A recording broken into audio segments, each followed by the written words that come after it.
Friends, welcome back. இன்றைக்கி வீடியோவில் Udupi hotel style வாழைக்காய் வறுவல் எப்படி செய்கிறதுன்னு பார்க்கலாம்.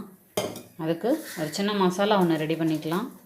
ஒரு 10 சின்ன வெங்காயம் போல் சேர்த்துருக்கேன். 4 பல் பூண்டு, கொஞ்சம் கருவேப்பிலை, ஒரு 10 மிளகு, 1/4 ஸ்பூன் சோம்பு, 1/4 ஸ்பூன் ஜீரகம் சேர்த்துருக்கேன். நல்லா வதக்கி வச்சுக்கலாம். 3 டேபிள் ஸ்பூன் ஆயில் விட்டுருக்கேன். இது கடுகு உளுத்தம்பருப்பு தாளிச்சிட்டு பாதி பெரிய வெங்காயம் சேர்த்துருக்கேன். வாழைக்காவை நீளமாக கட் பண்ணி எடுத்துக்கலாம். அதை சேர்த்துக்கலாம். இப்போது ஒரு 1/4 ஸ்பூன் மஞ்சள் பொடி சேர்த்துக்கலாம். இதுக்கு தேவையான அளவு உப்பு சேர்த்துட்டு நல்லா வதக்கி விட்டுக்கோங்க.